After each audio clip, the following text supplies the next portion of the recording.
I walked in with a script. I left with a headache. I'm Ethan Blake, and today's debate was a masterclass in missing the point entirely. Bill Chair now recognizes Ms. Mace from South Carolina. Thank you, Mr. Chairman. Mr. Martin O'Malley, I want to wish you luck in your campaign to be chair of the Democrat National Committee. And let me just say, I think you are the perfect candidate to chair the Democrat Party. Your liberal record is truly astonishing. Thank you. At an event in 2005, you compared a federal budget request which cut spending to the terrorist attacks of 9/11. You raised taxes, tolls, and fees on your constituents 83 times as governor of Maryland, including increasing sales taxes, income taxes, the gas tax. You also created an array of new taxes on services for your constituents. And the number one public schools I'm talking. in I'm going to America. reclaim my time. I'm talking right now. I've not asked you a question yet, have I? No, I have not. No, you haven't. For your constituents, making your constituents, the people you served in Maryland, pay more. You love some law-breaking illegal aliens as well. You've advocated for mass amnesty for illegal aliens. My favorite part of your love for criminals in this country is you don't refer to them as illegal aliens, but instead you refer to them as new Americans. You must really hate American citizens. You must really hate our country. In 2011, you signed a bill into law to allow illegal aliens to qualify for in-state tuition at public universities in Maryland. And the hits are going to keep on coming. In 2014, you signed a bill into law to allow illegal aliens to get Maryland driver's license. In 2014, you signed a bill into law to allow gender-confused, sexually perverted men to use women's restrooms and locker rooms. In other words, you forced women and underage girls to undress in front of men. I could go on. Suffice to say, you're perfectly in line with the Democrat Party today and emblematic of why Democrats just can't stop losing elections.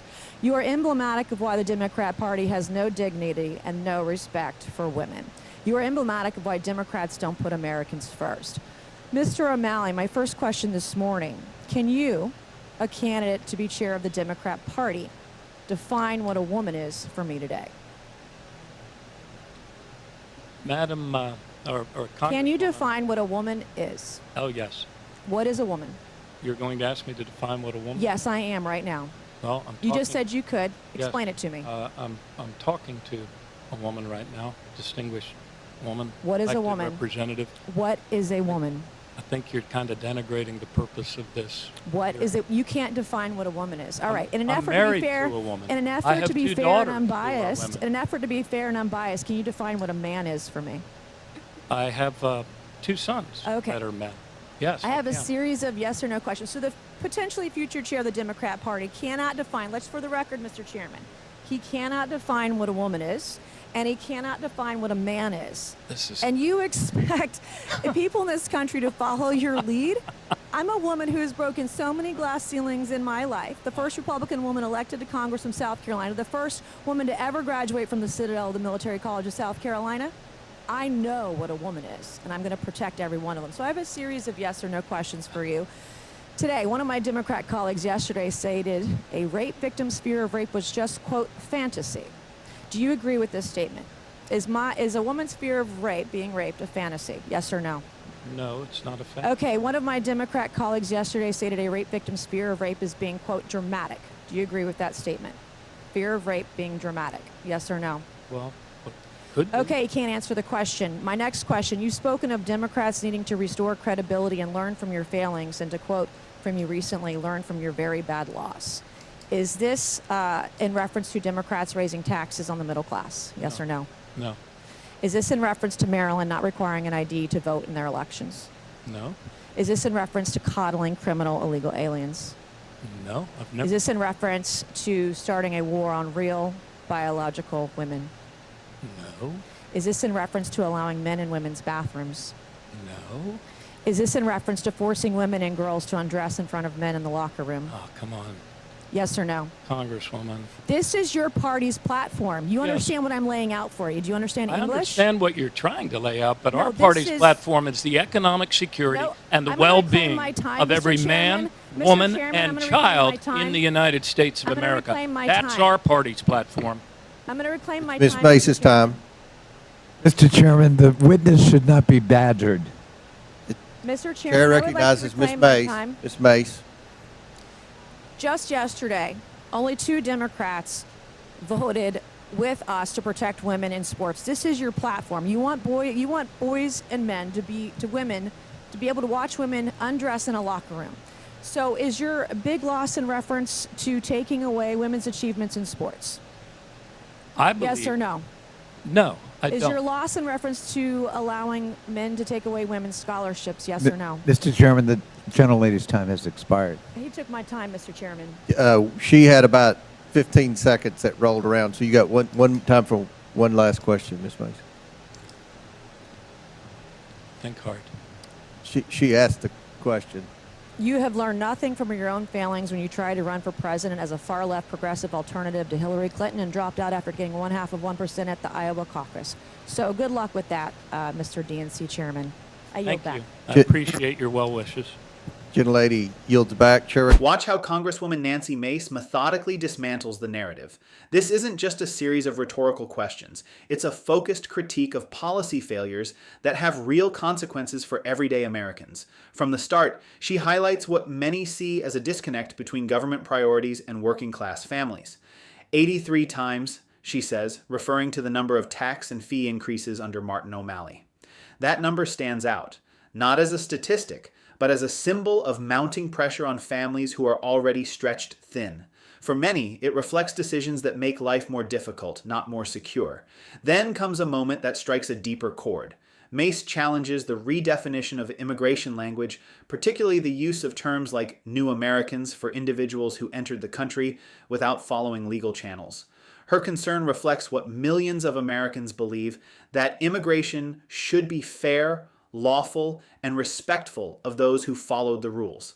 For legal immigrants and citizens alike, the distinction between lawful and unlawful entry matters, and erasing it feels like an injustice. Mace doesn't stop at economic or immigration issues. She steps into the broader cultural debate, raising concerns about laws that allow individuals to access facilities based on gender identity. Her position centers on safety and privacy, especially for women and girls in spaces like restrooms and locker rooms. While this topic is sensitive, her point is clear. Any public policy should balance inclusion with safety for all. What Mace presents isn't meant to target individuals, but to question the long-term impacts of policy choices that many feel are made without fully considering their effects on communities. For millions of Americans, this is no longer just about partisanship. It's about preserving fairness, security, and common sense in public life. And then, after exposing O'Malley's rotten moral foundation, Nancy Mace delivers the kill shot, a question so simple, yet it carries the weight of an entire civilization. Can you define what a woman is for me? Martin O'Malley's subsequent floundering is one of the most shameful moments I've ever witnessed in American politics. He stammers, he dodges, he tries to flatter, he does everything except answer a question a 5-year-old knows. Why? Because he is a prisoner of the radical woke ideology that has hijacked the Democratic Party. He knows that acknowledging simple biological reality will get him attacked by his own side. And in that moment, the entire fraud of the left was laid bare. They cannot protect women because they don't even dare to define them. In contrast, look at Nancy Mace. I'm a woman who has broken so many glass ceilings, she declares. She doesn't need a definition from a failed politician. She lives the definition. She is the embodiment of strength, resilience, and truth. The interrogation continues with the yes or no questions, each one a dagger into O'Malley's hypocrisy. Does he agree that a woman's fear of rape is just fantasy or dramatic? He can't answer definitively. His hesitation speaks volumes. And when cornered on his party's platform on letting men steal women's achievements and scholarships, he offers the most sickeningly hollow talking point. Our party's platform is the economic security and the safety of every woman and child. What a shameless lie. Safety by forcing girls to share locker rooms with adult men? Security by telling them their fears are dramatic? It's gaslighting of the highest order, and it's disgusting. Finally, Mace closes by reminding O'Malley of his catastrophic failure in the presidential primary, where he received 0.5%. It's the final irrefutable truth. His ideas aren't just morally wrong, they are overwhelmingly rejected by his own voters. What we witnessed was not just a debate. It was a wake-up call. Nancy Mace, with courage and clarity, exposed the emptiness, the cowardice, and the danger of the ideology trying to reshape America. She fought not just for the Republican Party, but for common sense, for truth, and for the safety of every woman and child in this nation. And for that, she is a hero.